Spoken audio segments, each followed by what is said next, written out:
All right, so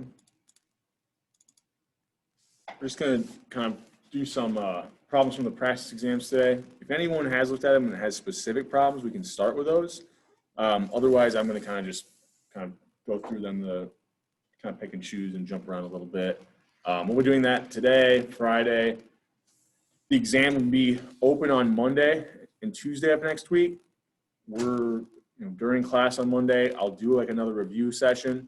So if you want to take it before that on Monday, you can. If you want to wait until after, you can do that, or you can take it on Tuesday at any point during the day. Okay. It's going to be 20 questions with like a short answer question that has a couple parts to it, kind of similar to the last exam. I'll give you probably hour and 15 minutes, so 75 minutes. I don't think time should be too much of an issue with it, but really the format will be very similar to last time. You'll upload kind of your work for that short answer portion. You have a question? No? Oh, I thought you were raising your hand. Yeah.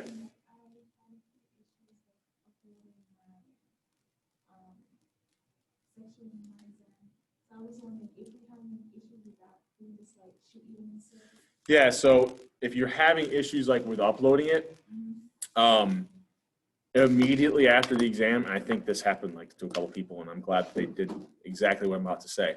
If you have an issue for some reason with uploading it, email it to me immediately after you submit the exam, right? So that way, like I know, like it's not like you worked on it for another hour the next day or something like that. So if you're having troubles with uploading, email it to me like immediately, just like right away. So if you're having that problem. Also, same kind of thing applies that for some of these online, some of the online quizzes I mentioned ahead of time, and maybe hopefully you've gotten used to it. Don't use Safari. I don't know, for whatever reason, it doesn't like to show some of the formulas kind of style in Canvas. So Chrome, Firefox, or Internet Explorer, make sure you're kind of using one of those browsers, okay? And I'll have a reminder like in the quiz, in the exam before you even started that says that. Oh, all right, let me try to retest the audio then. Here we go.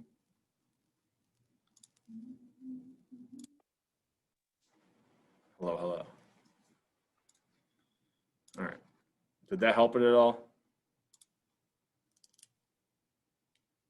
Okay. I don't know why it does that sometimes. Any other questions kind of related to the exam before we kind of keep doing some review? Okay, so I'm going to go over some old stuff that we haven't looked at in a while, and then probably go to some stuff that's a little bit more kind of close to what we've been looking at in the last couple of weeks. So the very first kind of example we have here is the time spent waiting for a new roller coaster at Six Flags is uniformly distributed between 15 and 75 minutes. So we got this uniformly distributed variable. We know its minimum and we know its maximum, right? So right away when we see a uniformly distributed variable, like I said, this goes back a ways to right after the last exam. Let's see if I got it. That right's a little bit clearer than this. There we go. So I have this random variable x. I know its minimum is 15 and its maximum is 75, right? So the very first question, I think the second question, asking me what the mean and the variance of this variable will be. Well, if we want the mean, since everything's equally weighted in a uniform distribution, we're really just looking for kind of the middle number here. Well, that's not perfectly drawn to scale, I guess, but maybe like kind of there, like perfectly in the middle between these two values.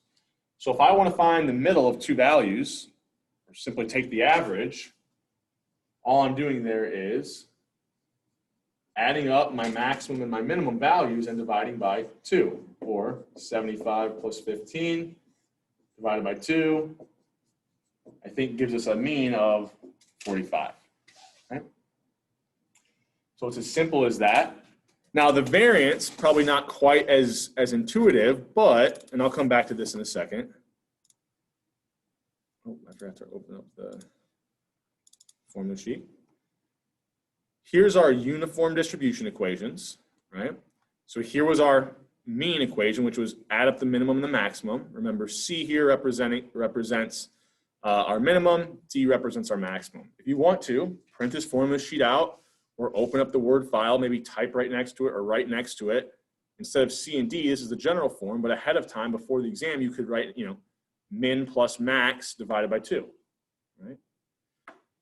The variance isn't quite as intuitive, but it will always follow this formula.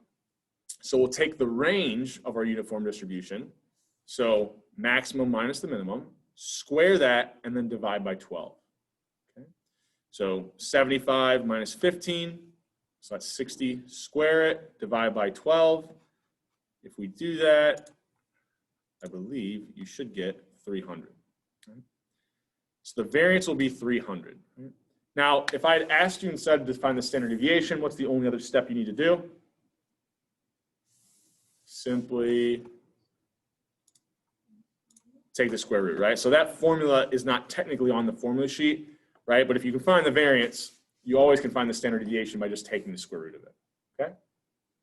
So those two should be pretty easy. I mean, these should be like on the first exam where I asked you to find the mean. I mean, I can guarantee you I wrote the exam, so you're going to see, at least this very first question that looks very similar to this. And finding the mean of the uniform distribution is simply add the minimum and maximum, divide by 2. The variance, I mean, once you have identified that these are your uniform distribution equations, it's just a matter of plugging your minimum, your maximum. So max minus min, getting that, okay? If instead I wanted the probability that person is waiting in line for a roller coaster for more than 50 minutes, right? So this is where we have to think, all right, I want to know, and it kind of helps to plot the mean, and I tried to make this more of a dashed line here so it doesn't, okay? Just to kind of know where the mean is at, because even for a uniform distribution, because it's symmetric, I know that the probability I see something below the mean or the probability I see something above the mean, those are both 0.5, right? Just exactly like the normal distribution. The mean splits it in half, right? So if I want the probability that somebody waits in line for more than 50 minutes, what I'm really thinking about is this area right here. So right away, I know it has to be less than 0.5 because the area to the right of the mean would have been 0.5. 50 is kind of a little bit above the mean, so that area to the right of that has to be a little bit less than 0.5. So if I'm just thinking about what answers I can rule out, if I look at this, do I have to do any more work here? No. Right? Or sorry, yes, sorry. I have to do a little more work because it's less than 0.5. I didn't see the one value. I can cross out B, I can cross out A. It's going to be in between C and D, right? So it's going to be a little bit less than 0.5. So it's going to be one of these two answers. Now, if I kind of look at it, if I'm trying to guess in between C and D, D is probably a more likely answer just because that value of 50 was pretty close to my mean. But let's make sure, let's not just kind of guess here. Let's actually walk through and make sure that, in fact, the area to the right of that is 0.42. So one thing that we had talked about was that the height of this uniform distribution is 1 over D minus C, or 1 over the maximum minus the minimum. So if I want to find the area of a rectangle, what do? I take the height, multiply it by kind of the base or the width. So here, I'm going to have what? 1 over 75 minus 15, or 1 over 60. So my height is 1 over 60. What's the width? Well, my maximum 75, and I want to start at 50. It's just the difference between those two values, right? What's the length here? 75 minus 50. So I've got 25 over 60, which I think if we kind of put it into our calculators, we should get 0.42.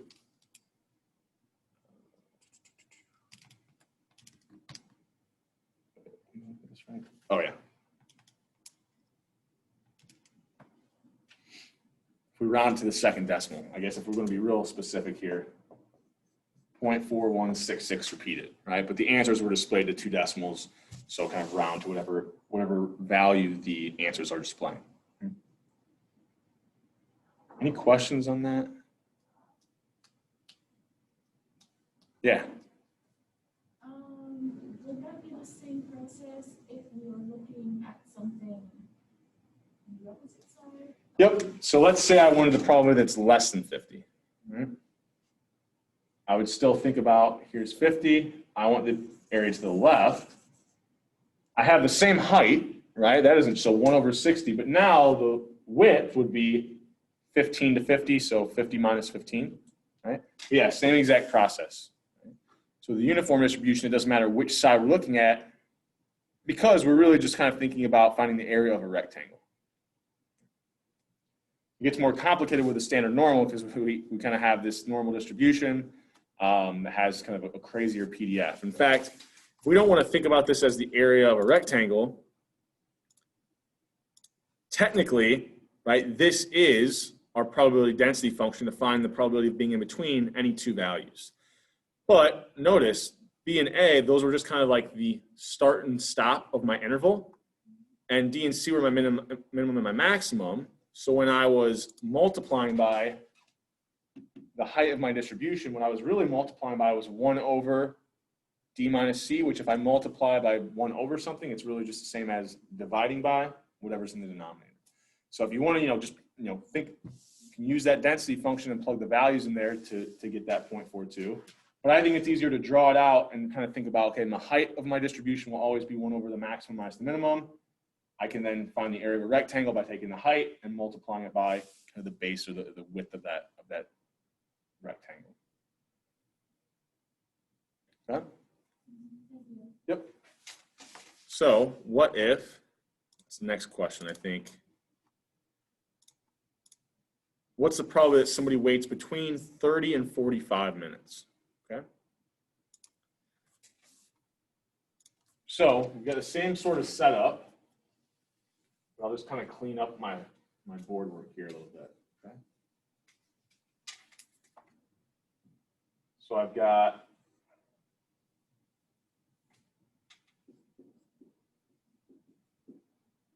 what did I want? Between 30 and 45, was it? So I want this area. Okay.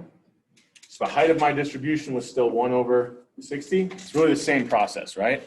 I'll take the height of that distribution, 1 over 60, multiply by the length of my interval, 45 minus 30. If I do that, I get, what, 15 over 60, which should be 0.25.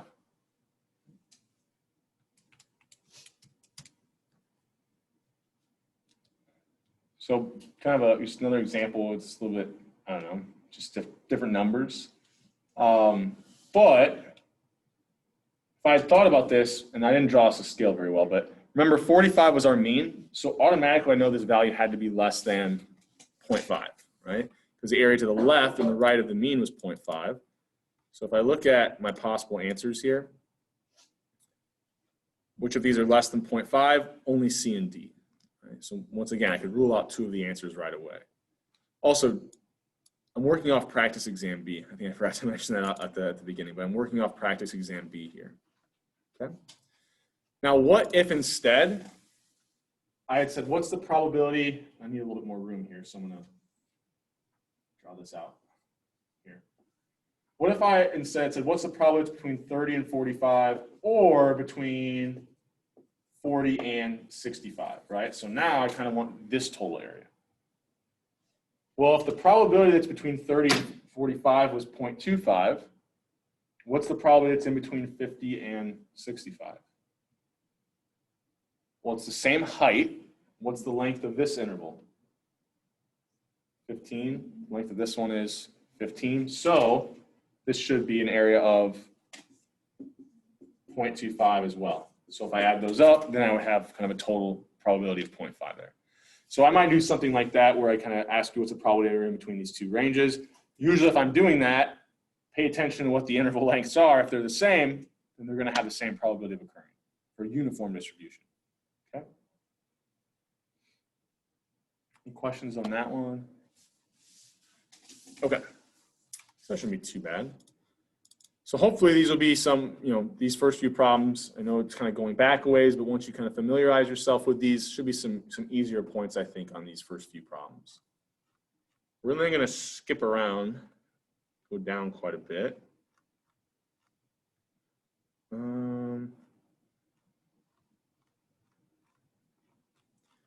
do this one then. We'll start with 14, okay? So we have the IQ of Ball State students is normally distributed with a population standard deviation of 15. We take us actually, yeah, we'll do this one. We take a sample of 49 students and find they have a sample mean of 109, sample mean IQ, right? So we've got a known population standard deviation, but only we have a sample mean. So should I use the student t or the standard normal distribution if I'm trying to find confidence intervals for this hypothesis test? Well, if I have a known population standard deviation, this is where I can use the standard normal because I have a known population variance. So what this question is getting at, maybe one way to organize this as you're going into the exam, I know sometimes it's kind of tough to know which distribution do I need to use in what types of scenarios. So if I have a known population standard deviation, or I'm looking at examples where I have a sample proportion, that's when I'm going to be using those standard normal or those z-tables. Right? If I'm dealing with a sample mean and all I have is a sample variance or a known population standard deviation, this is a scenario where I need to use that student t distribution. Okay? So in this problem, we had a known population variance or a known population standard deviation, so we can use that standard normal distribution. All right?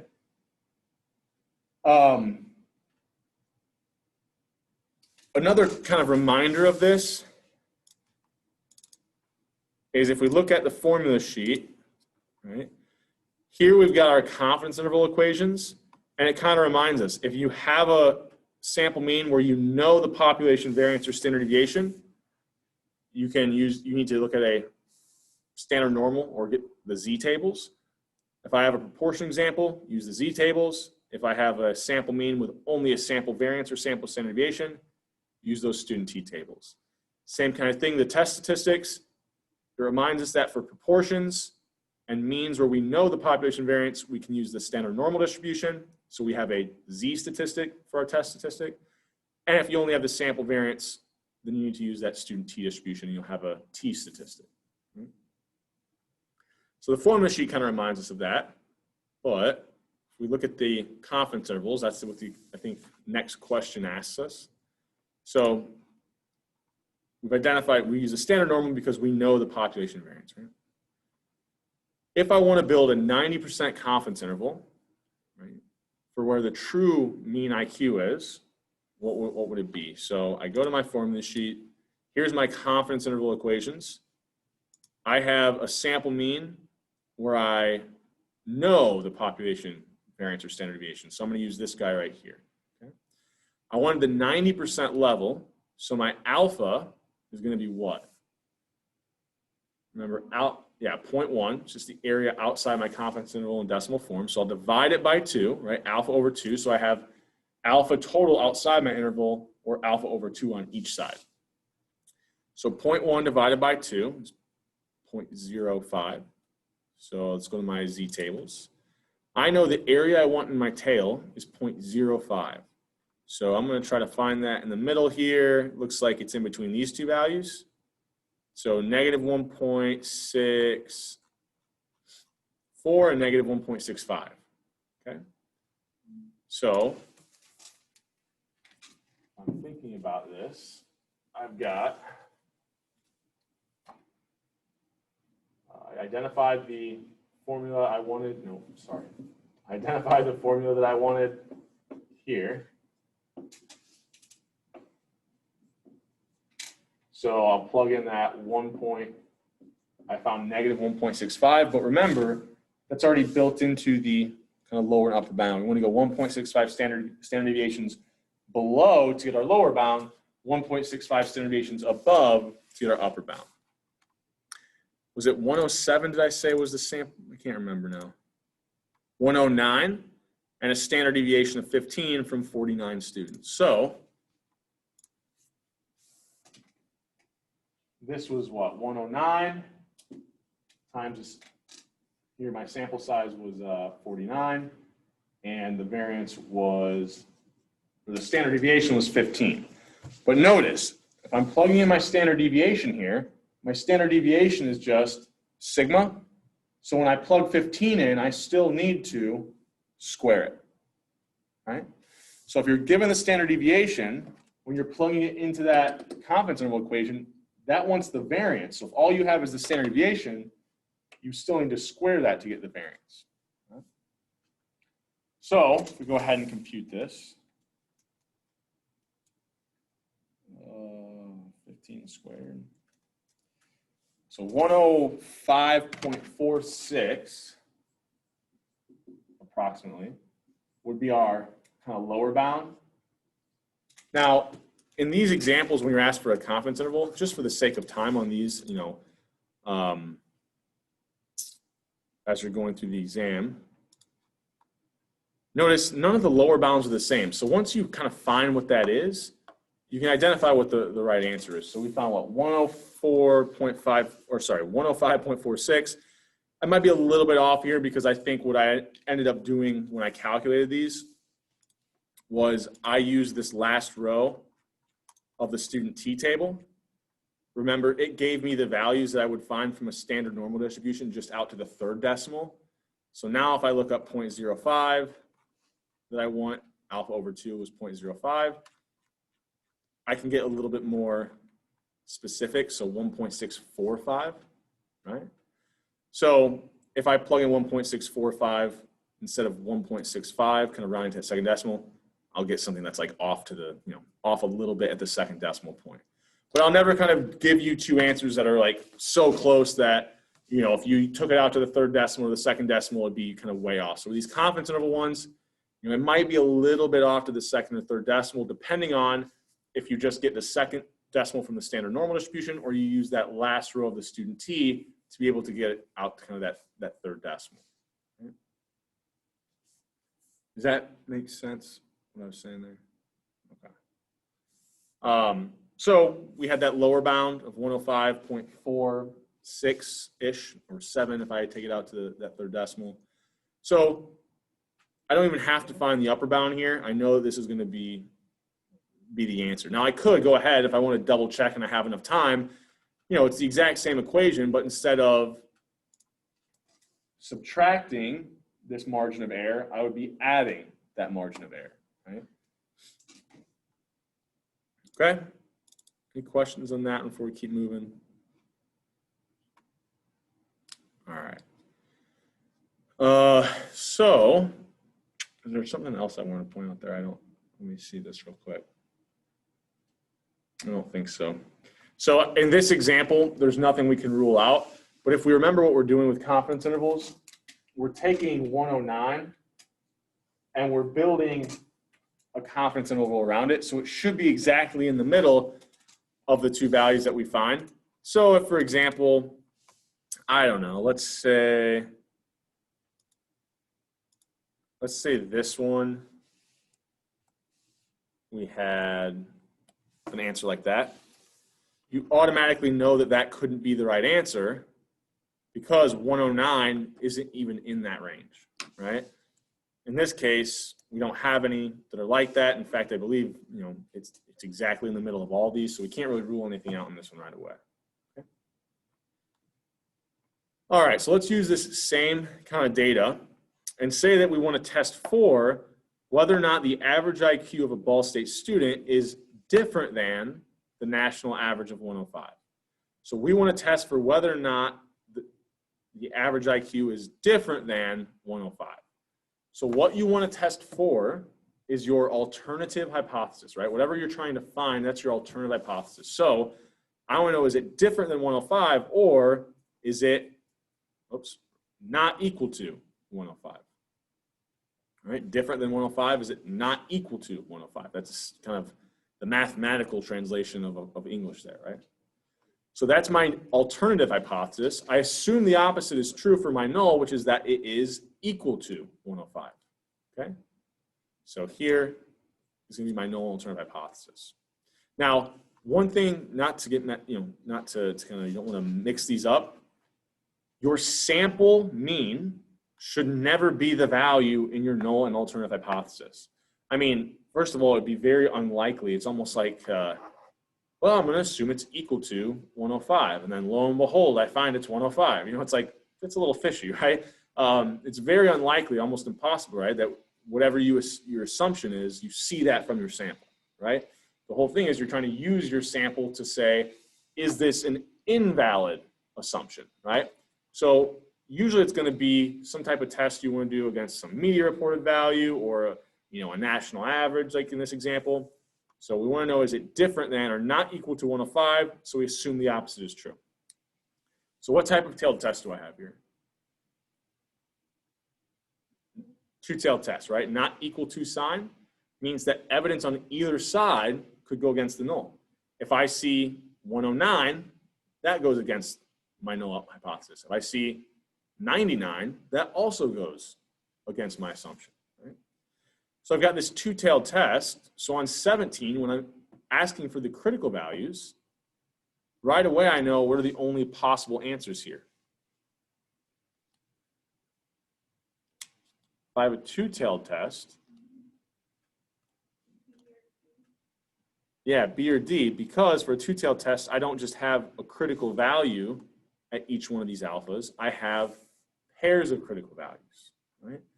So for a two-tailed test, when I'm thinking about finding these critical values, which, right, we have that known standard deviation, so we're still using that standard normal.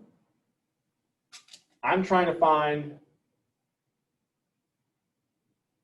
the value that gives me alpha total in the tails. I'll write it this way. Alpha total in my tail if I only have one tail, but in my tails if I do have two tails. Right? So here I do have two tails, so I'm actually going to need a pair of critical values. So let's say alpha was 0.1, then the area in each of my tails, if I have two equally sized tails, would be alpha over 2, or 0.05. So if I want 0.05 in this kind of lower left tail for a two-tailed test, I can find that critical value by going to my standard normal table,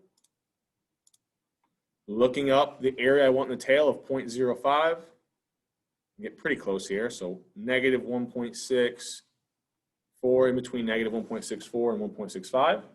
So my critical value there would be positive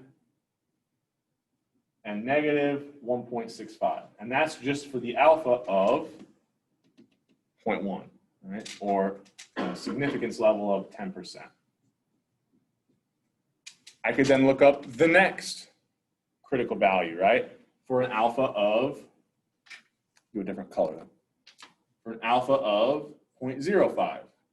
So I got a critical value here now, critical value over here now.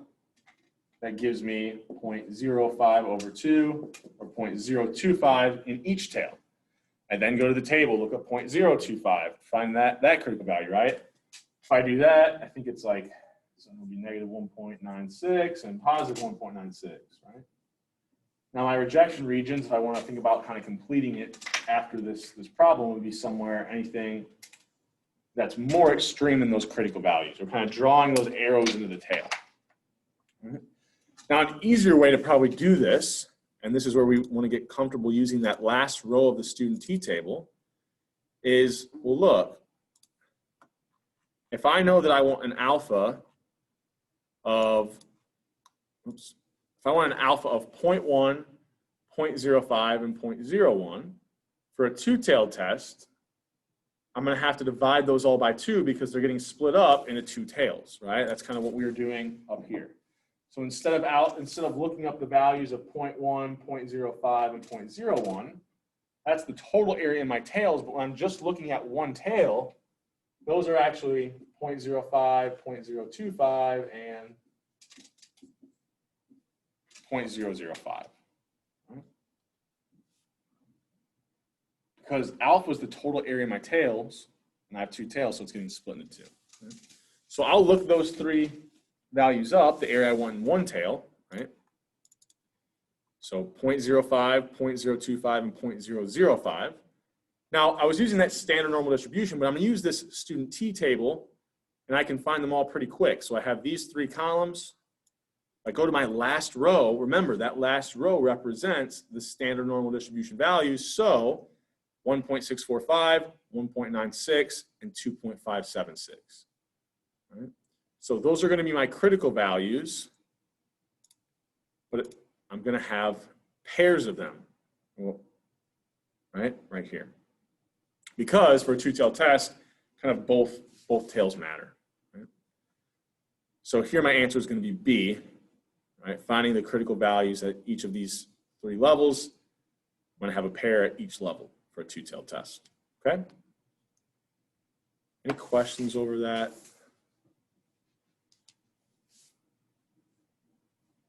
Okay with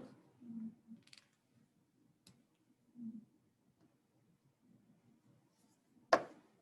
Okay. So those are our three critical values. Right? The next question is kind of what's your test statistic? Right? So we go to our formula sheet. We know that here's our three different test statistic equations. We have an example where we know the sample mean and we have a population standard deviation. Okay? So we'll just plug our values in there. So we've got what?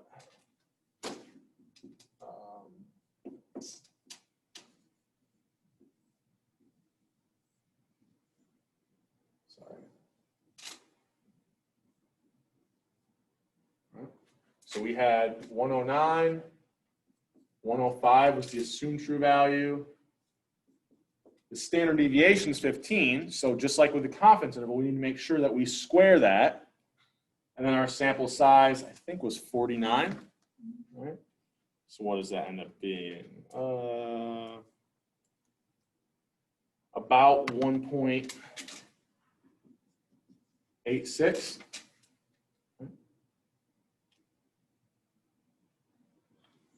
So if I think about, so I'll wait a second if you're kind of writing this down,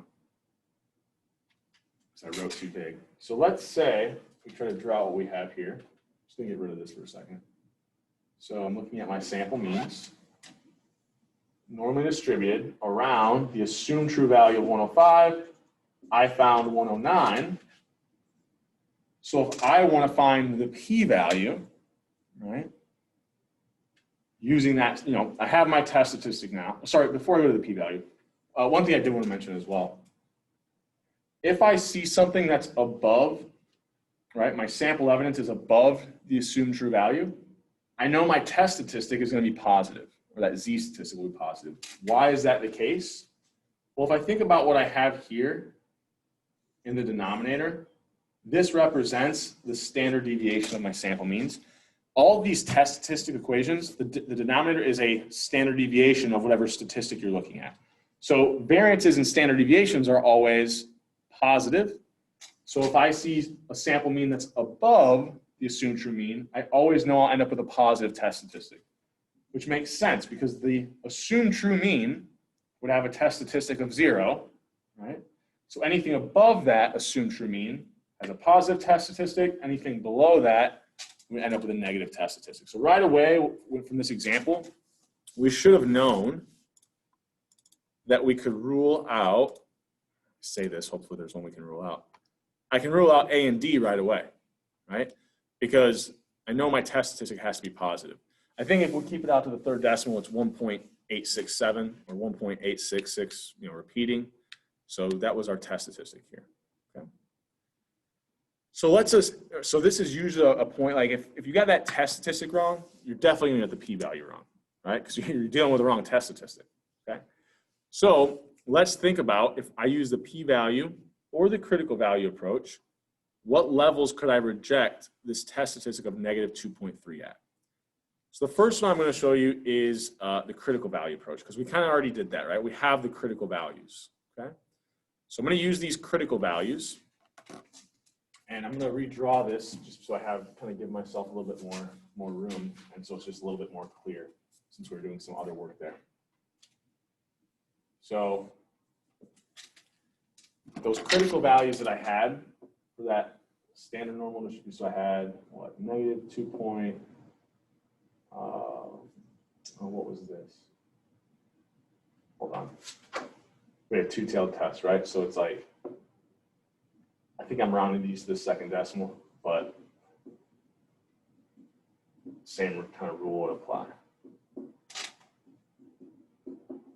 So here I'm just kind of plotting all those critical values that we had before. The rejection regions, right, are going to be kind of drawing those arrows in the tail. Right. And just as a reminder, this was the 10% significance level, 5%, and 1%, and then kind of the same kind of, it was pairs of critical values, so we've got those on the other side as well. Okay. So all I have to do if I have my critical values, excuse me, so if I was confident with those critical values, I'll take that assumed true test statistic of negative 2.3, and I'll plot that kind of, wherever it would fall here. So negative 2.3 would be somewhere like right about here. So this was my Z statistic. So it's in my rejection region at the 10% level. It's in my rejection region at the 5% level, but it's not in that rejection region for the 1% significance level. So we would say that, we can reject with 10 and 5% confidence, but not 1%. Or sorry, not confidence, significance. Any questions on kind of that approach? Okay. Give you a little bit of time if you're still kind of writing anything down from that.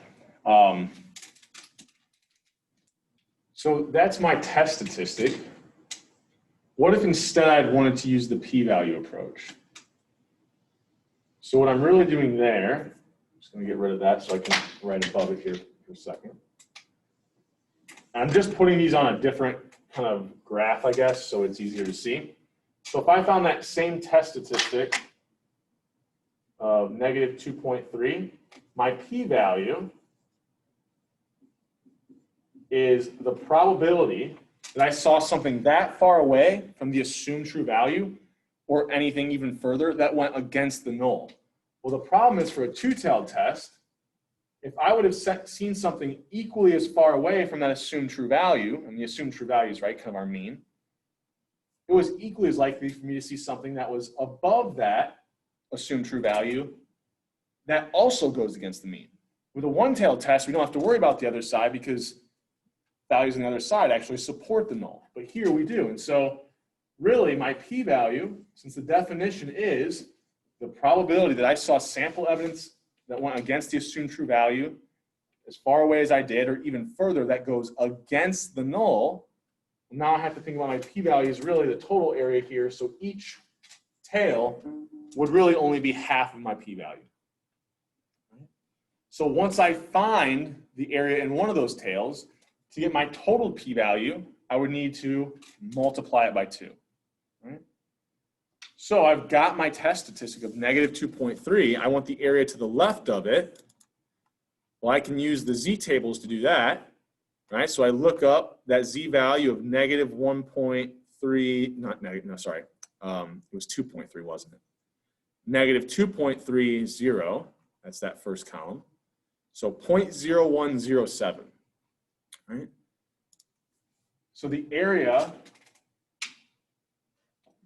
here is 0.0107, which means since it's a symmetric distribution, the area over here is 0.0107. If you wanted to, you could add those two up, or since they're the same value, multiply by 2 to get the total p-value, so 0.0214. Right? Now, if I think about what levels, I'm just going to erase this side down here for a second.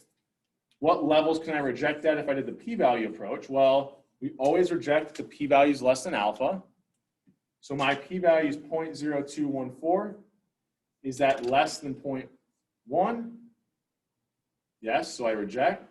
Is it less than 0.05? Yes, so I reject. Is it less than 0.01? No, so I would fail to reject, which is the exact same decision we made using the critical value approach, right? So on that one, you didn't have to like show how you got the rejection decision. So you really could have used either one of those, right? And they both lead you to the same answers, right? We can only reject at the 5 and 10% levels, okay? Oops. Also, one thing I want to mention here, you know, like I already said, you know, if you had the wrong test statistic, you might get this answer wrong too. So when I give these assumed true values, don't read into them like at all. Don't say, well, this was negative 2.3.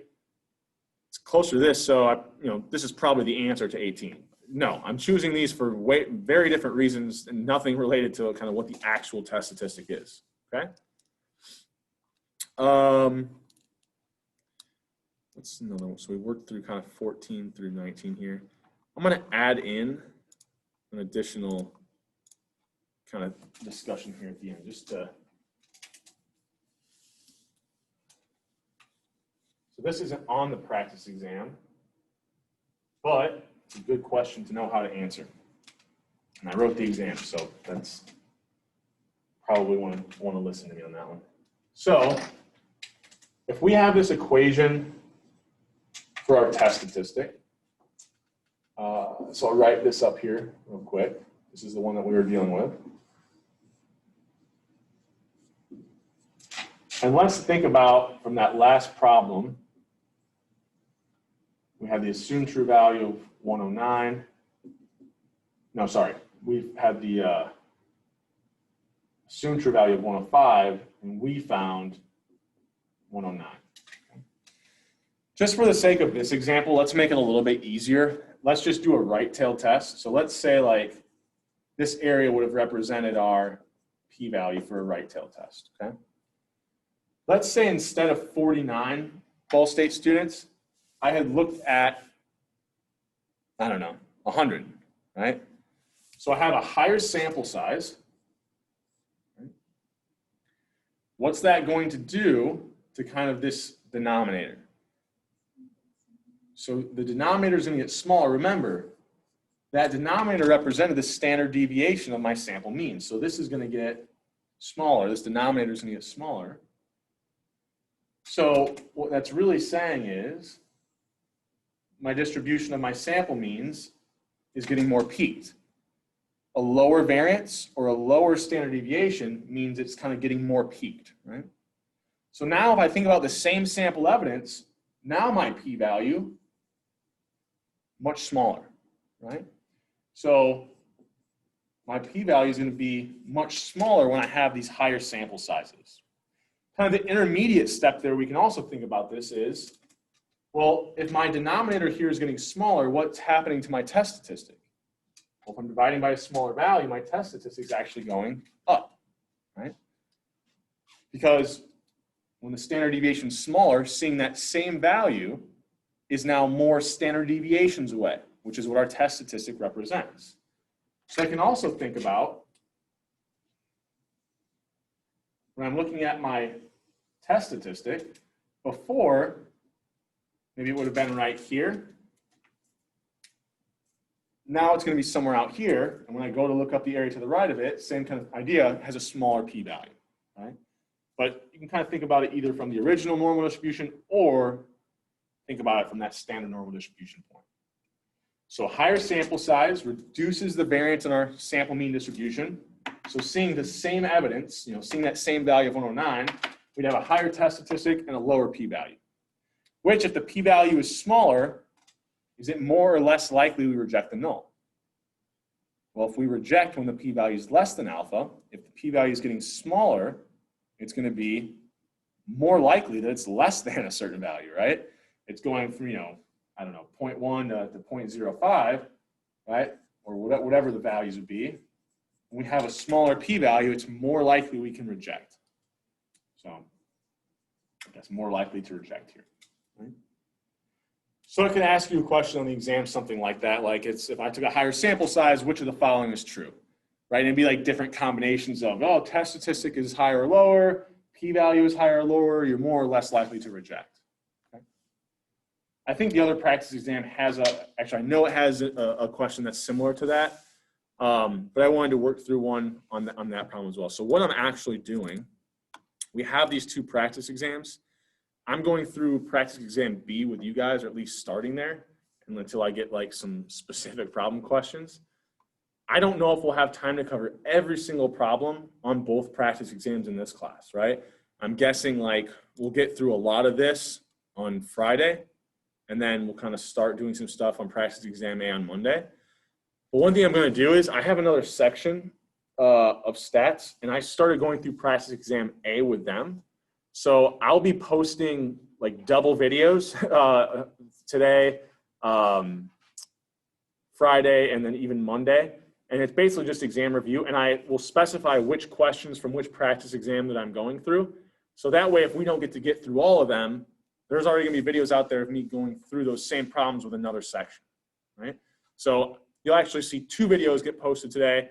And don't feel like you have to watch them. I mean, if we end up going through some of the similar problems, that's okay. But if you're wanting to, like, I don't know, you're studying ahead of time and you're getting stuck on certain problems, they'll be up there early, just with a different section. Okay? Any questions for me? Otherwise, we'll probably stop there. Okay? All right. We'll be back Friday. Kind of just continuing to do some exam review, working through these practice problems. If you have any questions as you're kind of studying or kind of wrapping up the Connect homework this week, which is due at the end of the day Friday, please feel free to reach out, send me an email. Other than that, enjoy the nice weather, and I'll see you Friday.